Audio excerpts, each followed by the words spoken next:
you feeling stuck, lost, tired, or uninspired? We've all been there, including myself. I'm Coach Des, mindset motivator and lifestyle entrepreneur. I'm here to tell you that the best, unapologetic, and limitless version of yourself is yet to come. The Born Unbreakable podcast is here to inspire just that. With motivating guests from all different walks of life and around the world, their stories will empower you to unlock abundance and your unbreakable spirit. Do you need accountability? Reach out to me for a free consultation of how I can support you in reaching your maximum potential. This episode is brought to you by Korma Date Coffee, the healthy alternative to coffee. This delicious date coffee has the health benefits of giving you natural energy, antioxidants, vitamins, minerals, and fiber. Best of all, Korma is caffeine-free, no jitters, no anxiety, and no afternoon crash.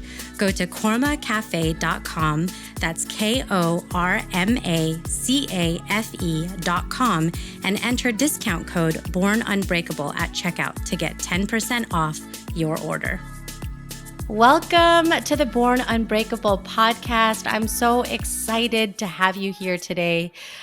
2022 is already flying by. I can't even believe it. I just, with each day, I'm like, wait, what? What day is it? I'm still, practicing writing 2022. Right. And I have such an incredible guest today. We're going to have an amazing conversation. I have Elizabeth Thorn with me. She is the creative director and co-founder of Sherpa Way Marketing, and she helps people to do better to evolve their brands. And with things like digital marketing, sometimes scary things that people are like, what do I even do to get my stuff out there and get people to love it and want to buy it or use it? And it's something I think every person today is in the digital space. Even if you wanted to reject it and stay away from it, it is here and it is evolving and it's here to stay. So we're lucky to have people like Elizabeth who help people with that. But as I've gotten to know Elizabeth, there's so much more about her. And, we started having a conversation and she's well-traveled, I discovered. So everything from Madrid to Bali, the United States, and she actually lives in Colombia, home of coffee, Pablo Escobar, like Right. a bunch of other cool things. I'm not saying Pablo Escobar is cool. I think his story is really cool. We could have a whole other podcast about that. I know there's a whole. I'm into crime, and I'm also into like cartel movies and stuff. Right. So yeah, that's definitely its own podcast episode. But Elizabeth, just thank you for taking the time to have this conversation today. Thank you for having me on. I'm excited to chat with you and your listeners, and yeah, I'm excited. Yeah. Well, one of the things I had, learned about you is your passion for storytelling, as obviously you're in the marketing space and that is a big aspect of it. But I think the first place we have to start is your story. I'd love to learn more about your story and obviously then what led you to being an entrepreneur. Yeah. Well, so I originally studied film. It's kind of like my passion since I was very young. I was like always the person in school. I feel like people knew me as like the girl who liked movies, the girl who was going to be like the next Steven Spielberg. So I moved out to LA to go to UCLA and eventually got into the film school there, which is highly competitive. And I was, very excited about it. And I think as soon as I started it, I just was not happy. It was very clear. We had a professor on the very first day who said, if you are not willing to give, like 150% of yourself in this endeavor, this is not the place for you to be. And I remember very vividly that day thinking that I'm not ready to do that, but surely it will change over time, and it didn't. I graduated and it was very fun. The friends that I made and the experiences that I had at film school were fantastic, but I graduated and worked in that industry for a couple of years, and just got more and more unhappy, I think, with each year. And it just became very clear that it wasn't for me. And I think had a few traumatic experiences while I was living in LA. And about 2013, 2014, fell pretty deep into depression, drinking a lot, was doing a lot of drugs. It got to the point about 2014, it was like suicidal. And I just remember calling my mom and saying, I don't know what I'm gonna like. I can't do this anymore. And I think admitting that out loud was kind of the first step in being like, this obviously is not working, whether it's specifically the city of LA, whether it's my job or it's me, as well. I think as you and I probably both know, it is us. Can't really blame it on any city or job specifically or career choice. But I think that was kind of like the catalyst in me deciding to do something. It was either at that point, like end it all or make a change. And I'm very grateful that I did decide to make a change. And that change was quitting my job, deciding to move to Thailand. I didn't really have a plan. I was like, I'll go for 3 months. I will clear my head. I think as we all kind of think that that's when you start any transformative journey, as kind of like manifesting spiritual journeys. I think when you're very new to it, you're like, okay, cool, a month, 3 months, and then I'll be good. Like, I'll be good for life. I'll have learned everything Yeah. I need to learn. And that I'll was get in kind touch of, with my soul. yeah, It'll be great. I'll just be, reborn and that's it. That's all the work I have to do. And then it stops and I'll be fine. I'll have all the answers. Oh, yeah. So that's what I did. And I went to Thailand. The original idea was to go for 3 months. And that was almost 7 years ago now. And I just have never moved back to the States. And, to support myself in Thailand, I always had an interest in freelance writing. And so obviously kind of like as a traveler, digital nomad, at that time, a lot of people were starting freelance careers. And so I did start freelance copywriting and that sustained me for a little while I was living abroad. And then the next year I moved to Colombia and kind of did the same thing and built a little bit more of a freelance career and ended up meeting a man in Colombia here who is now my husband. I think him and I very had from the start had a very kind of entrepreneurial spirit. Like I think our union and our relationship is very like I think we work very well together, working together and creating things. And we started our first business in 2017. It was like a coffee subscription box.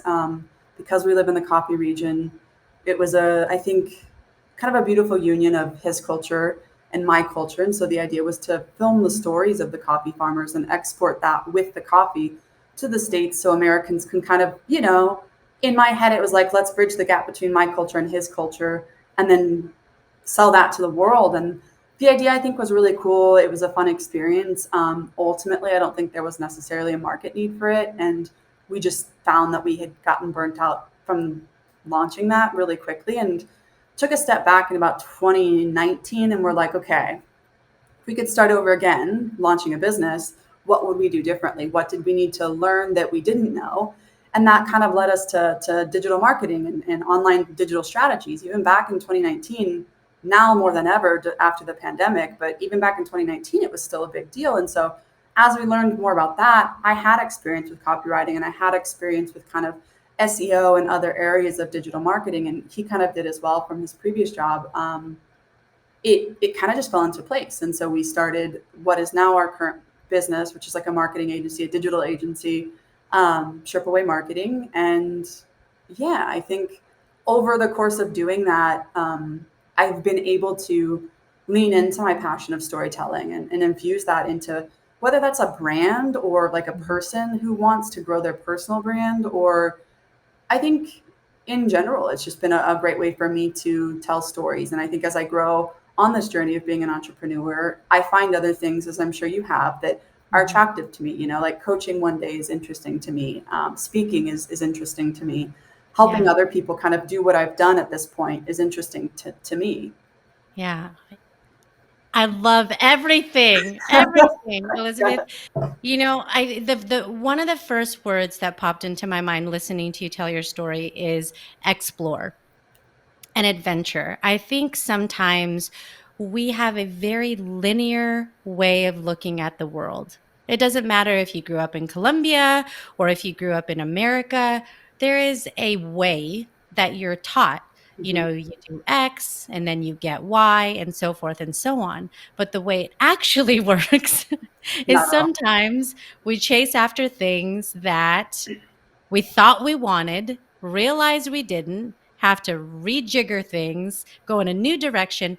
But I think that's the beauty of it. you have to explore, because sometimes the traditional path, the conventional thinking needs to be challenged.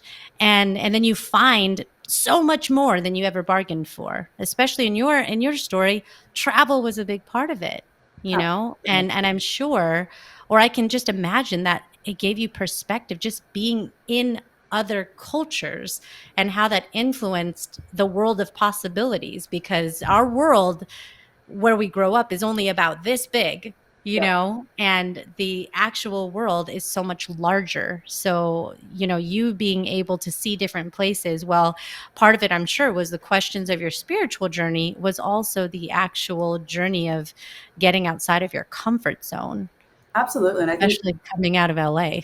yeah, and that's not for me. I mean, I recently spoke with a family member, and he had said, if I could pick one word to characterize your childhood and how you were during your childhood, it would be fear.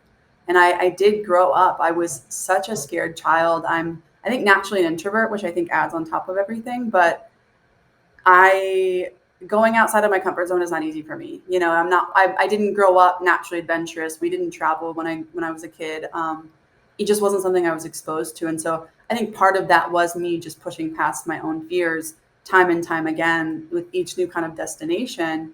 Mhm, But I do agree. I think like what you're saying, and I think a lot of, entrepreneurs have experienced other cultures or have at least like explored their own minds or their own consciousness. I think being an explorer is that kind of is what entrepreneurship is, right? And yeah, I think it just enriched me and continues to enrich me in a way to where, I get to see things from other people's point of views. And I want to constantly do that. That's kind of the goal for me, is to never stop evolving. And, if I can listen to somebody else with a different point of view or a different solution, and that helps, even if it doesn't, and I don't take everything from that story that they've shared with me or their strategy or their, solution, it's mhm, still of service to me because I can take part of it and you know, pick and choose what I want to continue to be a part of my journey. yeah. And I had a conversation recently with another entrepreneur, and he was talking about this analogy of a buffet. And I think it's really brilliant, because that's so many aspects of our lives. We have this buffet of things, but you're not going to eat everything. I've tried that before, and it's not a good idea. Mhm. You keel over. It's not good. So you choose the things that work for you, that you want to learn from, the areas that you know that you have more ability to get further in, and that's the beautiful thing about learning from other people and their experiences and their journeys, right? Yeah, So I have to ask you, because that's a pretty big shift, going back to where you started, right? Film school, like absolutely. Steven Spielberg's Yeah, movies, and then entirely digital different. marketing. Yeah. Yeah. Why Thailand? Like, what was the draw? I get that question every time I tell that story, and it's the same answer. And I've thought about it like in therapy, in meditation. And you might appreciate this as well. I really just think that my heart or my spirit was pulling me there. I think that there were lessons that I needed to learn, maybe not specifically in Thailand where I was in the city that I was, but in that region of the world, somewhere extremely far away, entirely different from the culture that I grew up in. And it was, I mean, when we first got there, we got sent to a city that had like a 7-Eleven and just roosters. Like it was just, I mean, it was entirely different from where I grew up, especially having just left the plane kind of like from Los Angeles. And so I just think, I mean, I don't have it. I was always attracted to it. And I kept coming back, like, what are the options? Like, what can I do to get myself out of here, Mhm. in LA? And Thailand came up time and time again. And I was like, I'll go there and I'll try it. And I do think at that time in 2015 as well, that, which was almost, yeah, 7 years ago now, travelers, like people who were like quitting their job to kind of like embark on a spiritual journey, which Mhm. wasn't the goal. I wasn't like, I'm gonna quit my job and embark on a spiritual journey. I didn't really know what was ahead for me. Good thing Yeah. I didn't know either, because I think it would have been overwhelming to know like what what I was about Well, to go at through. the other end of that. Yeah. But I think a lot of people at that time, a lot of young travelers like myself, were heading over to Thailand. It was very cheap for somebody who was in their early 20s. It was very open. There were a lot of Yeah. activities, a lot of, opportunities to meet other similar people doing same thing, and so I think that was also attractive.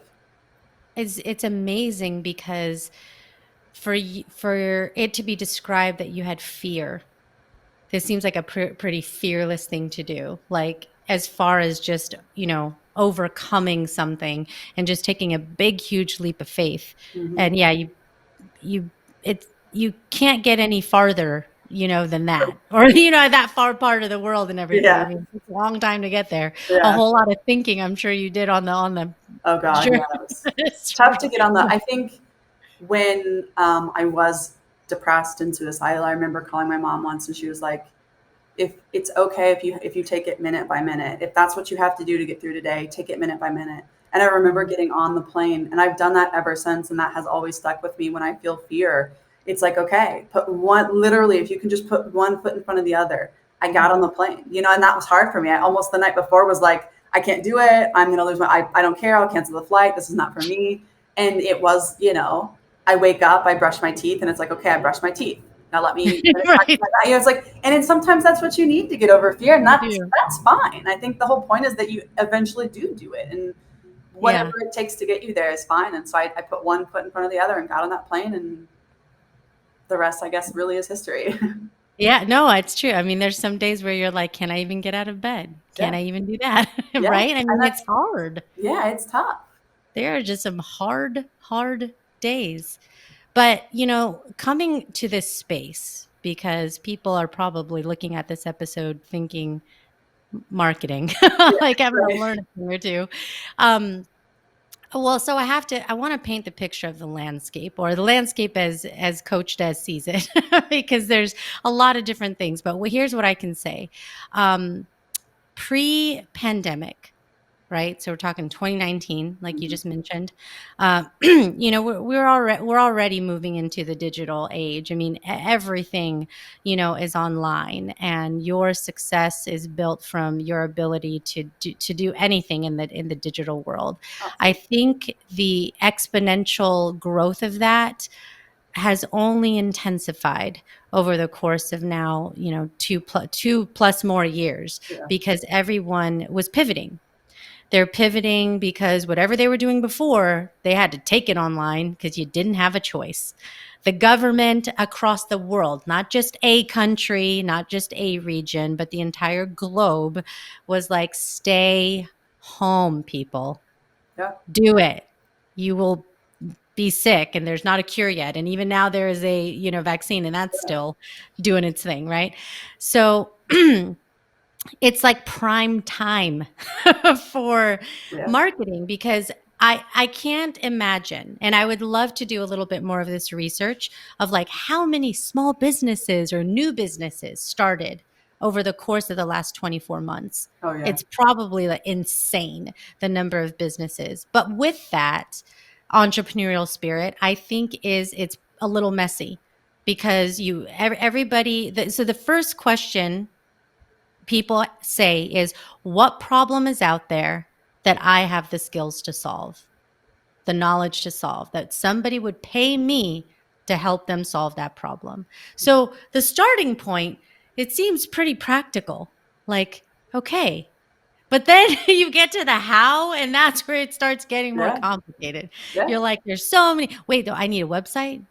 Crap, do I know how to make one of those? Right. Who do I call for Recommend that? somebody to, yeah, Ghostbusters? You know what I mean? Like, you're like, "Okay, I need that." Oh, people, they need to pay for my stuff. How do they do that? right. What's the Isn't there, like, an integrated thing you have to do so people Yeah, click buttons, and, like, there's a shopping cart, like, what there's a there's lot. so many, there's just all these steps.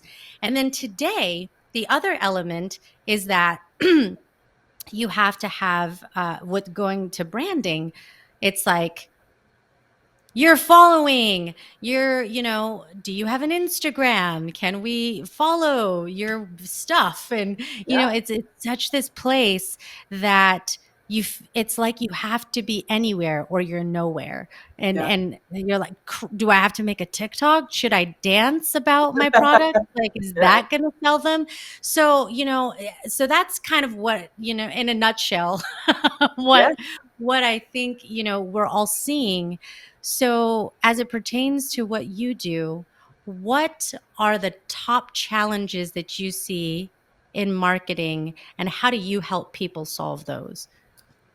That's a good question. I do agree with you where I think nowadays you really can't get by without being online in some way, shape, or form. Um, and I do think that has been exponentially accelerated by the pandemic, obviously, just kind of everything that you described. I think the biggest challenges that we see are people who, I think, first and foremost, it's people who just don't have the time to invest in that. I think, and I kind of agree with that as a business owner. I don't think that you should be investing your time in marketing. I think that you should, you know, focus on whatever area of the business is your specialty. Like you said, I first want to identify what is like what kind of expertise do I have and what problem am I solving, and how can I kind of package that into an offer or service or a product for somebody else. And I think that's the first big step, and a lot of people are able to identify that, and that's great. Like I think for people who have those specific areas of expertise, they should focus on that. You know, if somebody wants to develop an fintech app and they're very into the fintech space and that's kind of the expertise they have, they don't need to be wasting their time and energy on learning how to market themselves on Instagram. You know, I think that that detracts from their special power. And I think we all kind of have those special abilities and qualities about ourselves and the expertise and the experience, you know? So I think the first thing is just the biggest thing that we find is that people are trying to manage everything. And I think that's a big mistake, you know? Focus on your business, focus on what your specialty is, and let other experts take care of it. I think that's part of the big reason why we failed in our first business is because we were trying to do everything. I was trying to manage our Instagram, and we were trying to, you know, focus on product design, and we were also trying to talk to the FDA about exporting coffee, and it was just kind of like doing everything all at once, and you end up doing nothing really well. Um, and so, what we kind of bring to the table with that failure for our clients is the expertise of being able to say, you focus on exactly what you need to focus on, and we focus on the rest. We will build your brand for you. We will tease out that story for you. You know, we will make sure that whatever story you're telling is attracting the right audience that you want to attract. I think, How I was going to say with story, how important is the story? I mean, as you know, as a coach, I'm sure it's everything. Like, what is the difference between when it comes down to it, like in pure product, what's the difference between, I mean, Nike and Adidas really is they're both shoes, right? The key difference is in the marketing and the brand and the story that they've created around the brand, the business, right? And they've created a brand, they've created a story, and they continue to kind of like cultivate and evolve that story as you know over decades and decades and decades as their audience changes and evolves as well. And so I think people without a real story behind their brand, you know, I think we are all pretty much digitally native these days, even those of us who didn't grow up with, you know, smartphones. And I think consumers are able to kind of feel when brands are being disgenuine or when they don't have a story behind it and they just want to sell a product. You know, I obviously work in this space, but I don't resonate at all with brands who are just like selling and selling and selling. It's like, well, if you try to sell to me and you say that this, you know, food product comes from your grandma who grew up in Hawaii and it's infused with like this, like she makes it while she listens to the songs that it's like, that's what I'm going to connect to. I want to invest in a brand like that. I want to purchase from a brand like that because I'm interacting with the story. You know, I think it's truly at the core of everything we do today, whether that's marketing or not. That's just the world we Mhm. live in. We all resonate with story. I think that that's what connects us, you know, centuries and centuries ago from the beginning of time. That's kind of like what makes us human. Yeah, it's so true. I could not agree with that more. I think I love your point though about just staying in the lane that you're good at, you know? And that's not to say you can't branch out, right? Like I think Right. you obviously can explore and you should explore other options. But like for you I mean, you obviously have found exactly kind of what your calling is and what your little special power is. Not that it's little, but Mhm. like what you know that deep inside of you, it's kind of it takes time to chip away at that, right? And that's kind of like Yeah. what spiritual journeys are about or what entrepreneurial journeys are about is slowly bit by bit. And I'm sure that that will evolve, you know, and then in 10 years from now, you probably won't be doing exactly the same what you're doing now, but it will be similar, and you'll get closer and closer to kind of like your core passion and your core, you know, ability that you have to share with the world and give other people. And I think that that's because you're willing to tell your story and you're willing to continually evolve your story. Hmm. It's so true. And I think that giving ourselves the permission to evolve is so important. Oh yeah. You know, I think we resist ourselves, and that's the biggest challenge. Yeah. Is our self is telling us something, but the world is saying this other thing, and you're trying to fulfill what you think is going to appease, satisfy, a Mhm. person, an entity, a whole community, Right. and you feel empty You feel it though, still. don't you? I'm sure you do. Do you find that a lot with your clients Gosh, that you coach? I mean, it can become quite obvious quite quickly when yes. somebody's kind of out of alignment with, like, extremely out of alignment. That's what really I believe what happened to me in LA. I was Mhm. depressed and suicidal because I was just so far out of alignment with what I actually wanted to do, and it manifested itself in, mental health disorders and, Yeah. physical ailments and things like that. Yeah. I think it's okay that we have different chapters. What I see in coaching when people come to me, it's they're coming because of misalignment. Hmm. There's something off in the universe, and that is and a lot of it too is because there's an attachment to who we've become Hmm. because our identity is wrapped in something that we've done for so long. Yeah. It doesn't matter if that something is often it's a job just because you spend so many hours of your life doing that. And when you do it over and over and over again, and all of a sudden you wake up and it's been 15 or 20 years and you change your mind, you resist that of Yeah. like, well, no, no, no, no, no. Like, this is what I chose. This is what I need to do. I've committed to this. I'm going to let people down. I mean, it's this whole thing that you go through, even though everything is telling you Yeah. it's time for a change. It's okay. It's fine. Like, human nature, we don't like change, Yeah. The you brain know? is fascinating, right? It's It's just yeah, all the synapses and uh-huh. chemicals that are going on in there are all getting discombobulated trying to, figure stuff out, Yeah. but I do think that's why there is this draw when people wanna discover more about themselves, to spiritual even if you're not religious, something about, meditation or being with yourself to listen Mhm. to to listen to yourself, and being totally satisfied with you being the owner of your destiny and having peace with that and not having to defend it, justify it, explain it to someone because we go there so quickly Yeah. of like, okay, how am I going to explain? Mhm. But why do you have to? Like, who said you did? I mean, I think we fear going back to what you talked about comes because we're thinking of our response to everything Yeah. instead of What just what would you do if you didn't have to like, if there was nobody else in the world and you could just do whatever you wanted to do, you didn't have to explain to your mom or your spouse or your best friend, your decision, what would you yeah, do, right? exactly. Yeah, like things would be a lot Anything. easier if we didn't Yeah, have to, if we didn't have to explain ourselves. And I think we are bound and sometimes burdened by expectations absolutely. and them being unmet on some part.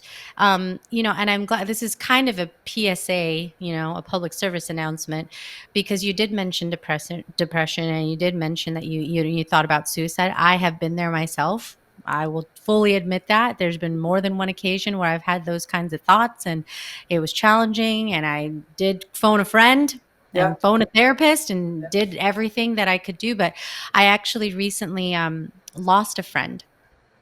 I'm in a mastermind group. Awesome group. I've been doing it since actually the beginning of the pandemic.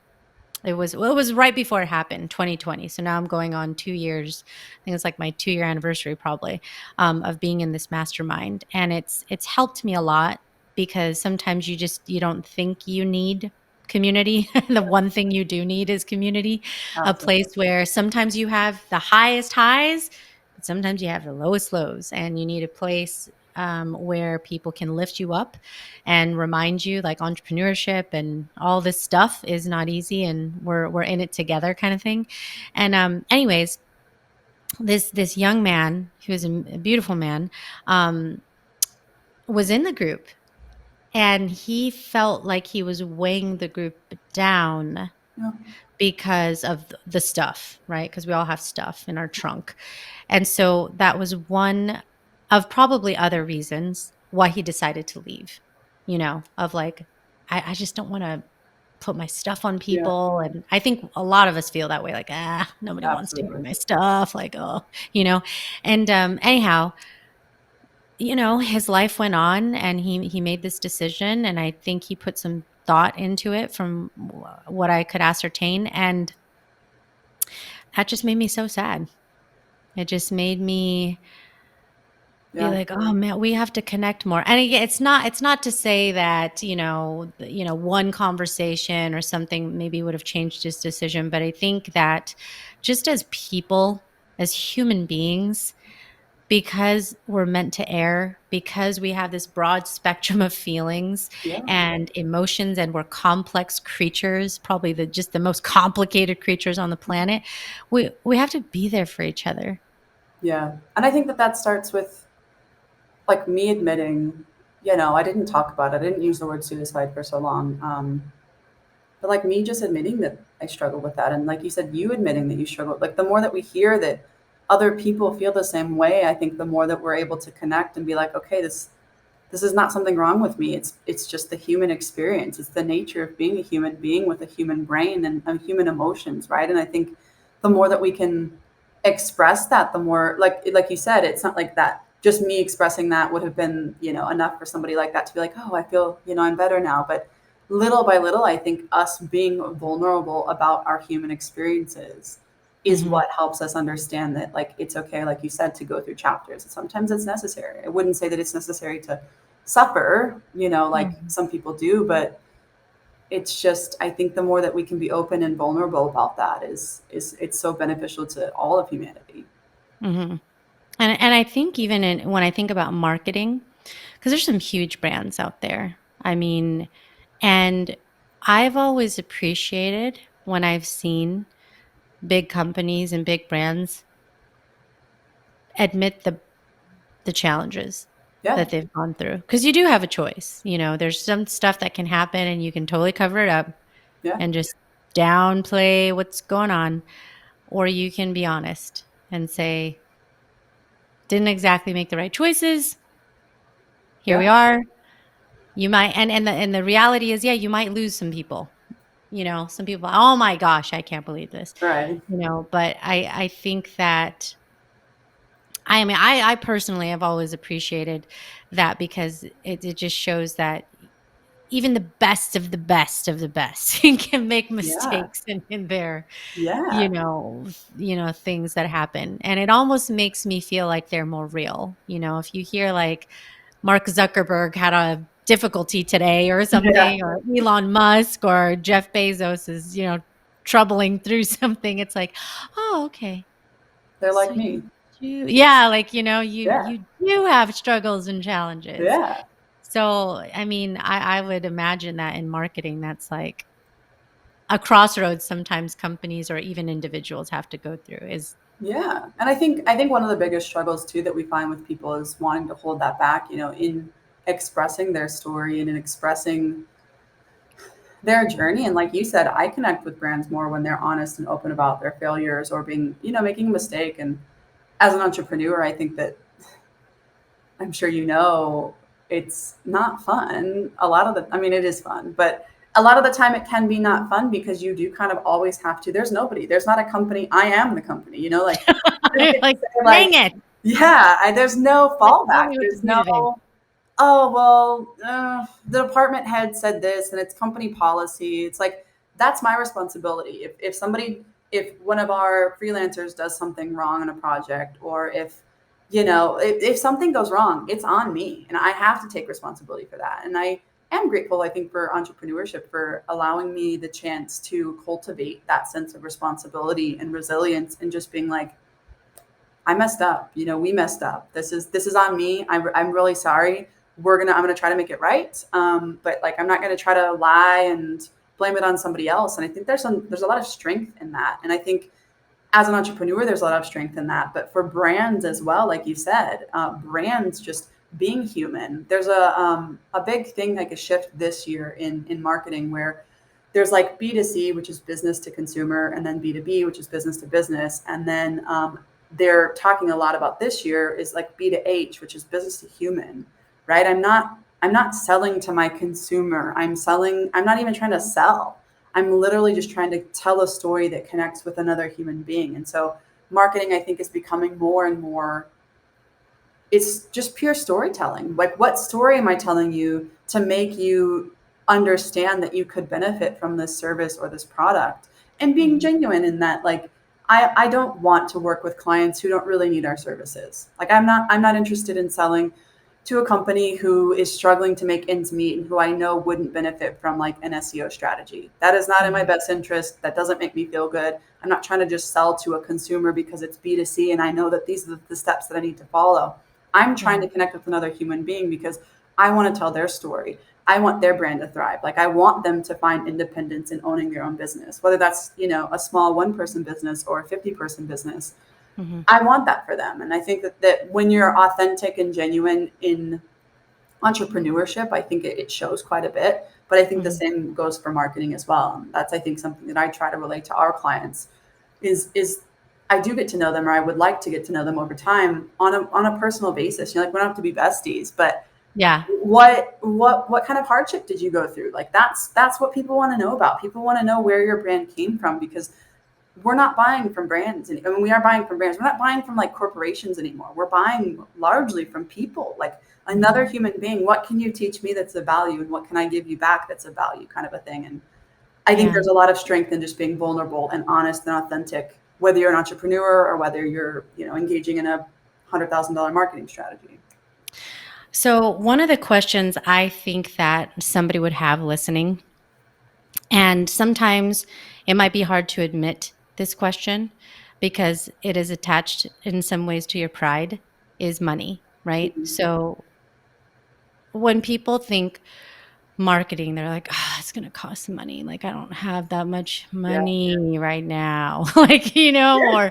or if I had, it's like, there's only so many priorities that you can fulfill. Yeah. And, what do you tell somebody when they are starting out? They have a limited budget and they have to be thoughtful about where they spend their dollars and what's gonna get them the most yield. What Yeah. do you tell that person? I will say that I think that that's probably the number one objection in this industry, even with companies that have like, 50 employees and budgets specifically for marketing, not just a solo entrepreneur who's just building their brand. It's across the board. I think one of the biggest objections that people have towards marketing. And I think when it comes to somebody who's just starting out, like I said, I have no interest in selling somebody something that I know that's not going to really benefit their brand. And so when we speak to them, and whether that's like your listeners in a general sense or somebody who comes to me for like a consultation, it is kind of figuring out like, where do you want your brands. I think first it's working to identify, okay, from now in 6 months and in 12 months, how are you looking to grow your brand? Like, do you have like actual specific goals? And a lot of times I think people don't, they don't really do that. They don't think that far ahead, or they don't believe that it's feasible. And so I'm like, okay, wildest dreams, tell me, in 6 months, where would you like to be?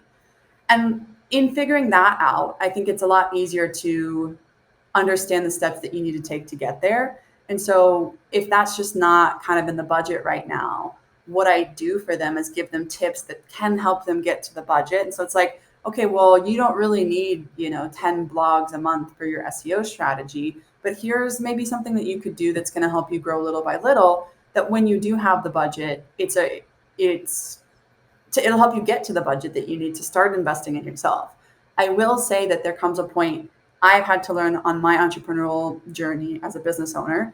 There does come a point where you have to invest back in your business. And I think for Yeah. people, I grew up without a lot of money. Like money for me has been something that I've really had to overcome, like my mindset around money.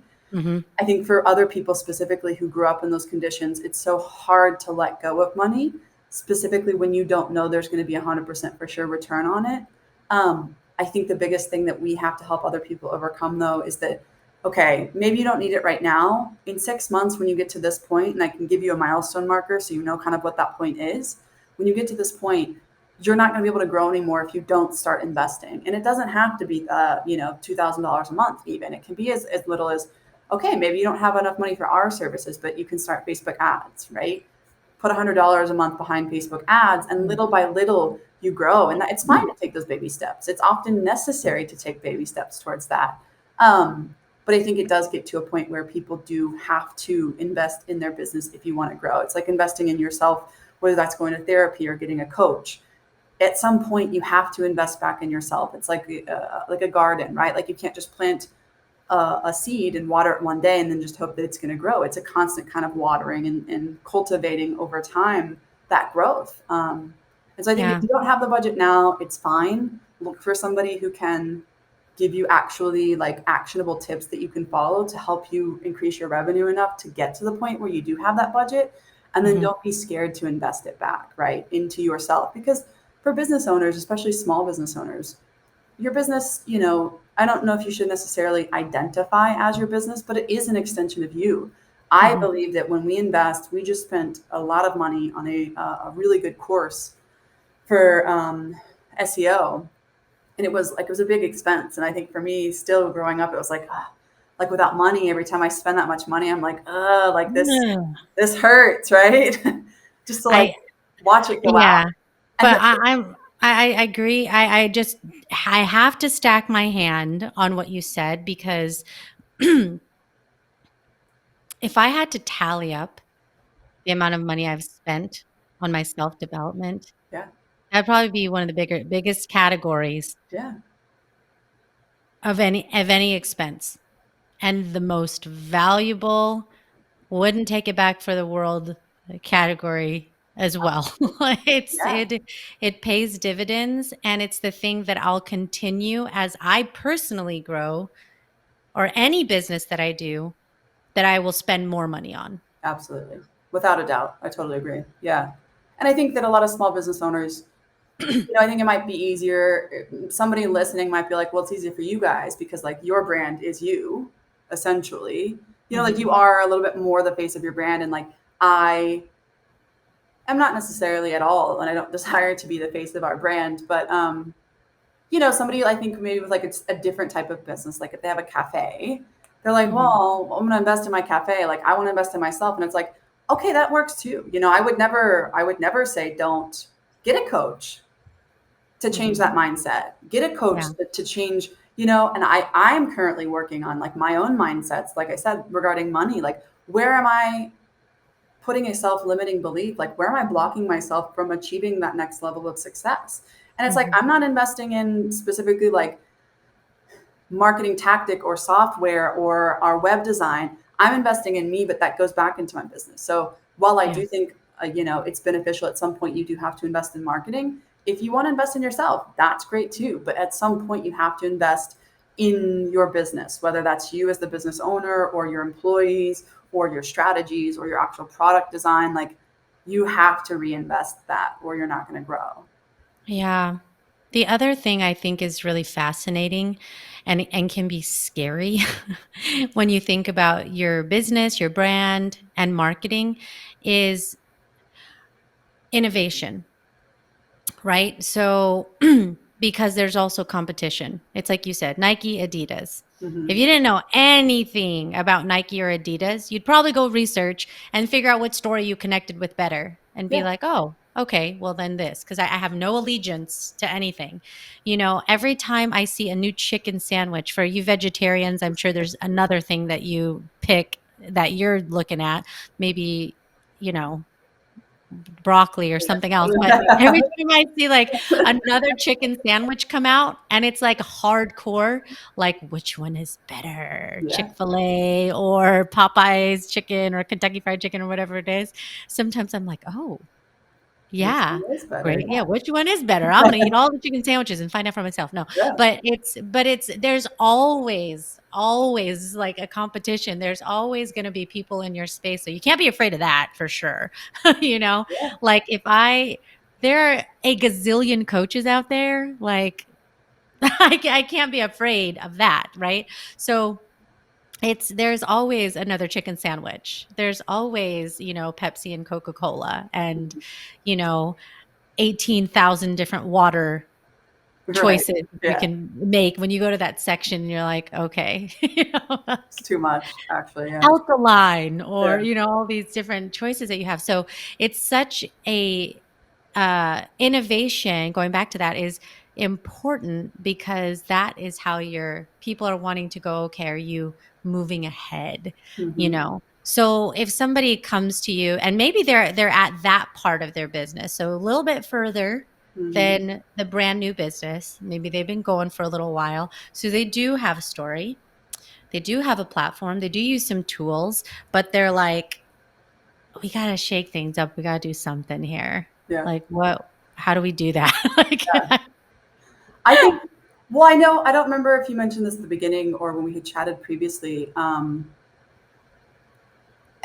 It's, I think we're all in a constant state of evolution mhm, as individuals, like you as a woman outside of your brand, you're just constantly in evolution. That that spills over into your brand though. And I don't know if we're harping a little bit too much on like personal development and things. I believe that it's like you said, hands down the best money I've ever invested in myself or my business is my own personal development. And I mhm, can then transmit that change and evolution and those tactics and everything that I'm learning to people that we work with and the clients that we work with. I think that that's beneficial as well. But I think for people who are looking to be innovative, it again goes back to being willing to adapt. I think being just, and it's uncomfortable, whether in business or in life, it's uncomfortable not to know what comes next. And it's uncomfortable to not, it feels safe to be like, this is my brand, this is what we offer, that's it. mhm, I think when people are willing to evolve with the times and evolve with the evolution of their audience as well, we aren't the mhm. same consumers that we were 2 years ago before the pandemic happened. I mean, our worlds have been changed and we consume products and services differently. And brands that are willing to evolve with the times and change their story, I think are the ones that are successful. And so I think people looking to evolve their business and like shake things up and innovate, it's about getting back to the core of who you are. Okay. Like, how has your company changed then? How has the company culture changed throughout the pandemic? Or, Mhm. are you guys willing to present yourselves in a different way? Like, what's the new story you're looking to tell? What is different about you now? And I think it all again goes back to story and the evolution of that story, whether that's an individual entrepreneur or a large brand. Yeah. Oh, that's so true. That's so true. And we've seen such great examples of how people have capitalized on needs and storytelling. I mean, how many of us today, you know, use, like when Mark Zuckerberg had the idea of Facebook, or Hmm. when Jeff Bezos was like, hey, like people should buy stuff online. Yeah. And then there was so much, I mean, and it's funny because we distrust things at first when they're new, right? Hmm. You're like, it happens with every single step as we think about this age that we're in. Like when you first could buy something online, it'd be like, yeah, it's going to be delayed and it's Hmm. not safe to put your credit card information. And then, I mean, every single thing that you could do to deny that. And then, next thing we know, like 99% of your Christmas presents were bought that way. I mean, Right. it's Yeah. like it happens like that. And there's so many things that are changing, Yeah.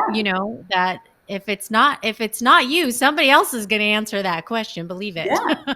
And I think Right? to that point, though, I think one of the biggest things that I would say is, and I've made this mistake and will probably continue to make it as a business owner. is not expecting it. Like you can't just one day be a brand and then the next day have a whole new story.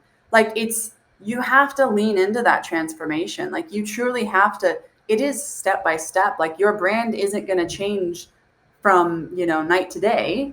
Mhm. Tonight I've got this brand and tomorrow morning it's entirely new. It's a process, and we're working on kind of like participating in the rebrand of a large application right now, Mhm. and to have seen them over a literal course of a year do this rebrand, it's been so little by little. And I mean, they've got the money to put, I mean, they've put a lot of money behind it. And Wow. to see them little by little develop that new voice, like who are we now, what are we offering? And we've worked with them on like, okay, well, this is the new voice guide, like it's a little bit witty, and then we'll try it out and then we'll adjust it. And I think a lot of people, particularly entrepreneurs, young business owners, like I said, myself included, I've made the mistake, I will probably continue to make the mistake of Yeah. thinking that things happen overnight, right? And going back to We the want very that beginning. instant gratification. Yeah.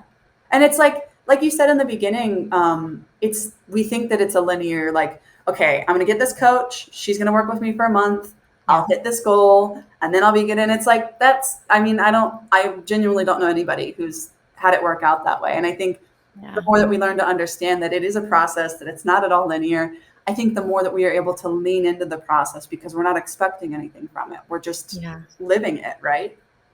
Yeah. We're in the moment Yeah. and we're learning as we go. I loved this one book. I have to go look at the title again, but the whole concept of it was about neutral thinking, Mm, because we can get caught up in like, well, you don't want to overly, be positive and then get disappointed, but you mhm, can't be negative Nelly either, because that's no fun. That's the terrible mindset to have. So kind of just understanding that different things can happen mhm. and the cards may land where they do, but you've done all the legwork to prepare, that you've got your skill and your will and everything is there. Yeah. But then there's resiliency. Yeah. Like that resiliency has to kick in, because it's not always going to go as we plan, even when we think we perfectly plan Right. And you I think know that's what's fascinating to me about the work that you do. For example, like coaches specifically, like mindset coaches, manifestation Mhm. coaches, anybody like coaching, like really coaches in general, whether that's like physical fitness coaches as well. Mhm. What fascinates me about the entrepreneurial journey and about what coaches do is that, I mean, you're not giving, I mean, you give people tools to pull things out of themselves that are already there. Like you're not imprinting something that's not already there. Like we have in our hearts and minds and souls and spirits everything we need to be successful. And it's just getting rid of the blocks that are preventing us from doing that. And I think that's to me what is so fascinating about entrepreneurship is that I have the determination and the will to do it and the work ethic. I can like rest easy. Like it might not happen when I want it to happen. It might happen a little differently than what I had planned as it would happen. But if I just continue to day after day put one foot in front of the other, get out of bed and do the work, Mhm. there's literally no way Mhm. for me to fail. Like there's Yeah. absolutely no way. There might be Mhm. a big obstacle and I'll have to go around it. But like if I just continue to day in and day out put the work in, and I like that, like with coaching, like it's like teaching people to do that, right? Of Yeah. you have it, You just do it. nailed it. You Yeah. nailed it. It's incredible, because when I think of the people, hundreds of people over the course of so many years that I've been in this space, it's all within you. Yeah. Everything. There isn't some special like that you can't buy on Amazon. You cannot go and buy the toolkit to, the Change My Life toolkit. It's all the things that you are willing or not willing to do is exactly the results that you get, and I think that's the biggest epiphany that people have. And then Mhm. it's funny because it's either marvelous or lackluster, meaning it's like, oh my gosh, this was in me the whole time, or like, really, this was in me the whole That time. was the Like, answer. seriously. Yeah. And, but you're right.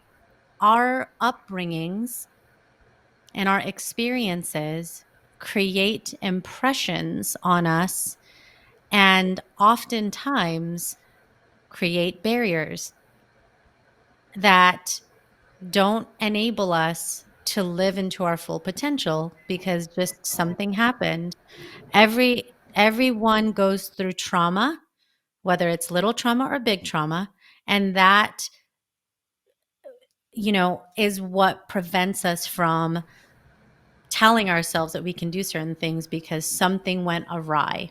So if Hmm. it went awry, that means it's going to again. Right. And that's the biggest story we have to untell ourselves, Yeah. you know. I think like it's empowering. I think it's scary at first to realize that, because then the responsibility is, again, like owning a business, entirely on you. Mhm. If I am my only barrier to success, then I don't have any excuse. There's nobody else I can blame this on. Not even people who have caused me trauma in the past, because it's my responsibility as an adult now to, I can't expect them to come back here and work through that trauma in my brain for me. That's my responsibility. And I think when you get past how maybe scary that is, it's really empowering, because there's literally, I might not be where I want to be yet, but again, one foot in front of the other, day after day, I will show up and do the work. And Mhm. in terms of marketing, I think that that's also what people just don't really understand. And I think it's a journey. It's day after day investing in strategies that build your business, or storytelling, or different offers, different products that you can sell. Mhm. It's also a journey. It's just as much of a journey as anything else, and Yeah. it's okay that it's a journey. It's not an immediate, an Mhm. immediate kind of thing. Yeah, and it is lifelong. So if anyone is listening Yeah, wondering, when it isn't ends, it over. doesn't. It's Yeah, our evolution is not over until, yeah, and even then, there's, whether you believe in some kind of afterlife, I mean, we're just, these beings that kind of go on and just keep growing. But I definitely want to dig into some questions about you. And the first one, and you had actually highlighted before, is this the whole big the thing about self-limiting beliefs. hmm. And I'd love to know what's one that you've had to overcome. I'd say the biggest one, and this relates to probably every single human on earth, is feeling that I'm worthy of living my dream life. So, like, I guess for reference, part of the reason why we did also choose to do this business is because we could be location independent. So we want to be location independent, financially independent. We also didn't want there to be any cap on the income that we could make. We don't really have any desire to be, billionaires. Like, I don't have a desire to be Jeff Bezos. I just doesn't, like, spark anything inside of me. But our dream is to live in Europe, own a house in Italy, travel whenever we want to travel, take our business. If we want to spend, a month in the south of France, it's like, okay, let's go, pack up the car, we're good to go.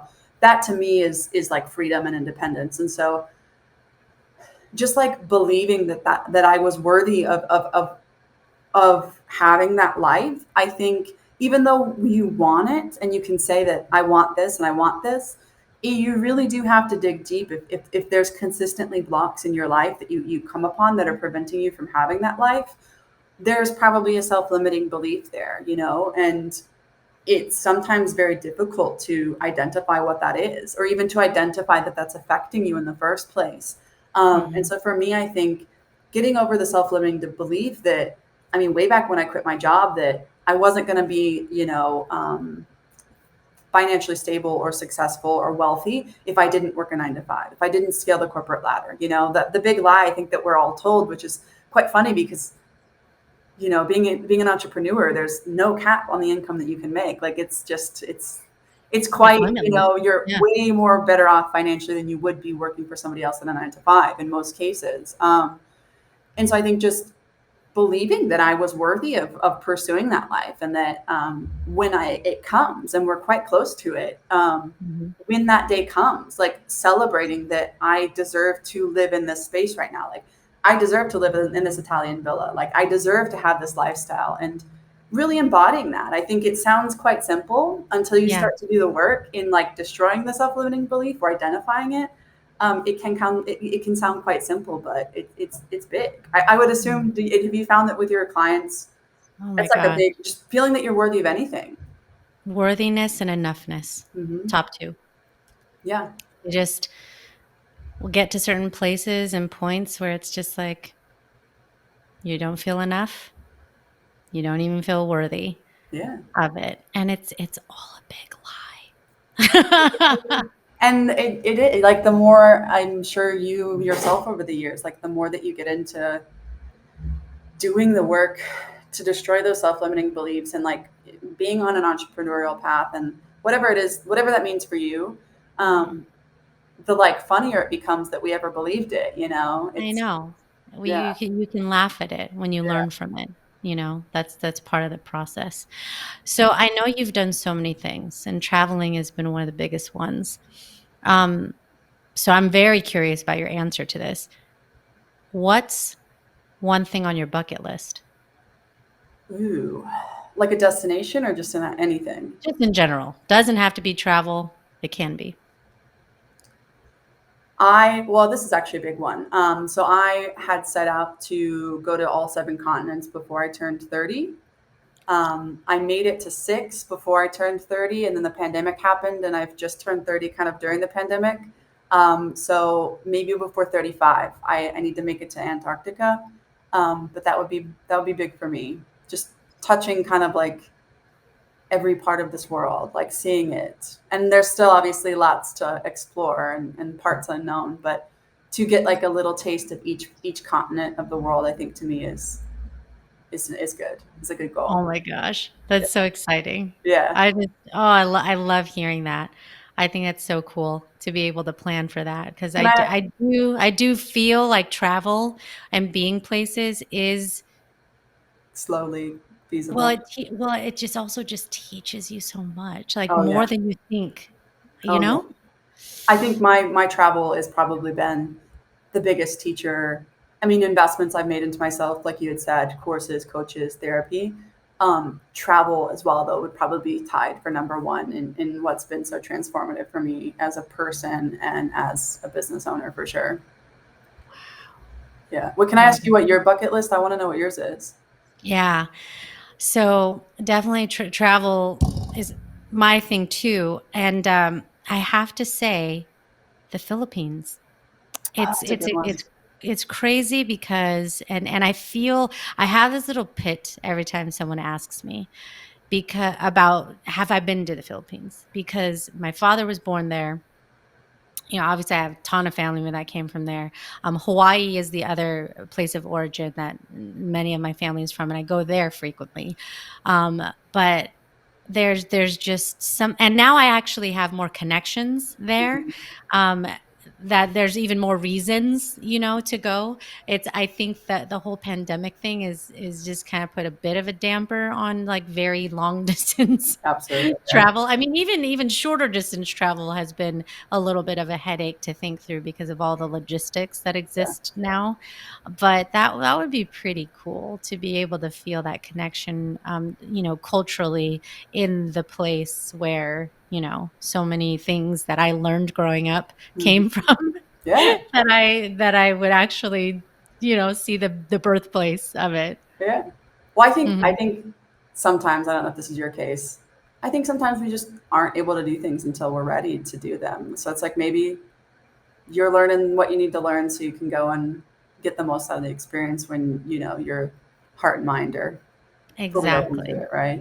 If it hasn't happened yet, I'm Totally. sure there's a reason why. Oh, yeah. Oh, Yeah. yeah. But now I'm like, "Okay, now I know," Yeah. It's a thing, especially when the universe, like, put, these different people in my life where I'm like, "Oh, there's totally reasons to even go more now." So, Yeah. I think that's something that's definitely there. You mentioned superpowers. Hmm. We all have a special gift. What's yours? That's probably like the best question I've been asked in a while. Um, I think it is my ability to help other people uh, understand and make sense of their stories so that they can share them with the world, which I think in a way it was kind of what I thought I was trying to do when I initially developed a passion for film. So I Mhm. think that that passion was just a little bit misplaced or misguided in film.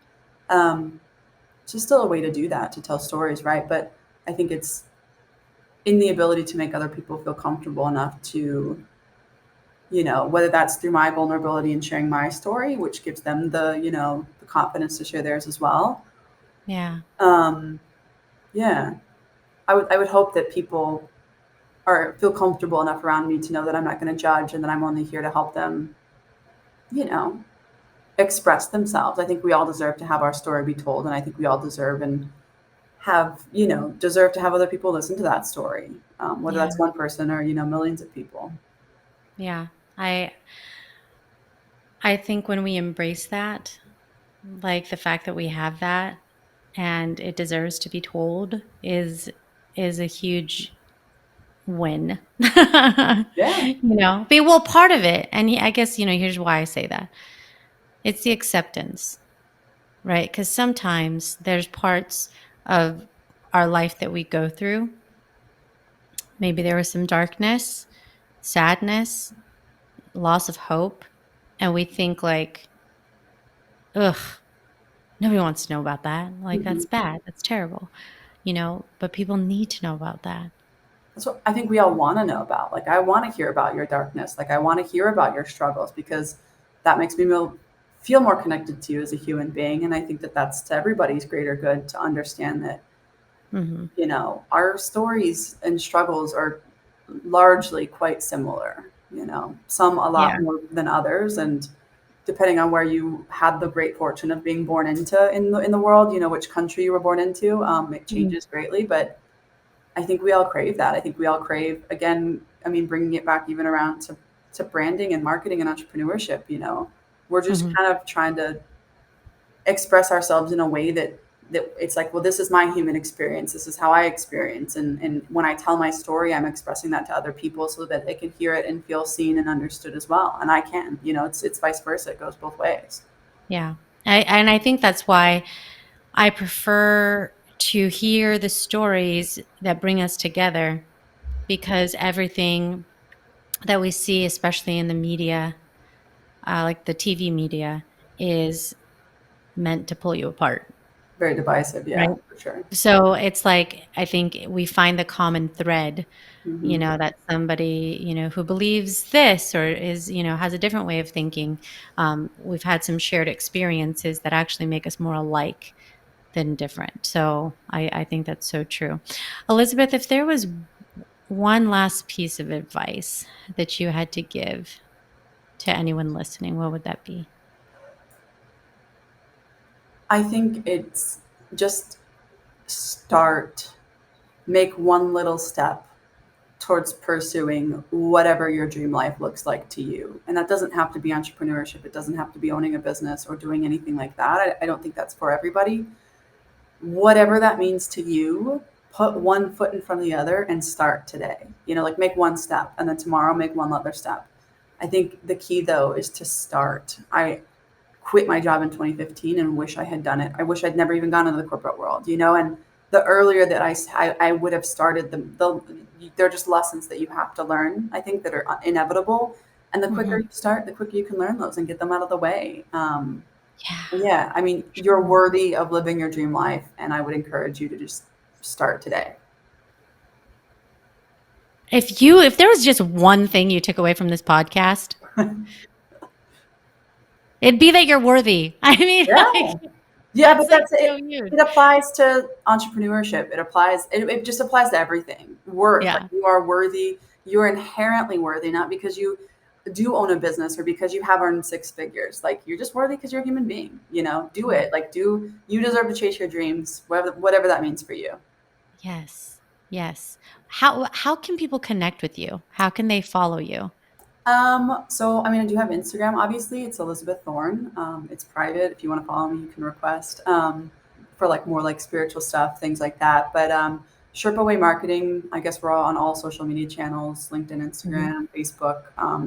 Definitely not TikTok. It feels a little bit young for me. But yeah, we've got sherpawaymarketing.com. We are a bilingual agency as well. So for any Spanish speakers out there, we have Spanish language materials as well, so that you can connect with us. It's not a barrier. Yeah.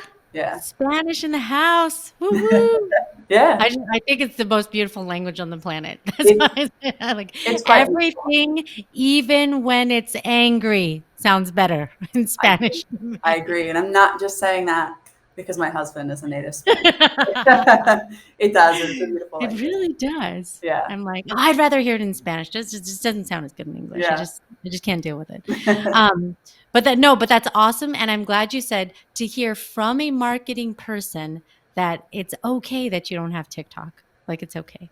Yeah, and it's not You're fine. our target demographic's not on there. I don't want to be on there. I don't want to make TikToks. And it's like, that's cool. You don't have to if you don't want to. Yeah. Yeah. It seems super fun, but it also seems like a lot of work. I just don't. Yeah. I'm at this point, like I said, I just turned 30 and I just think that we're never too old for anything, but it's just not my thing right now. Yeah. I love it.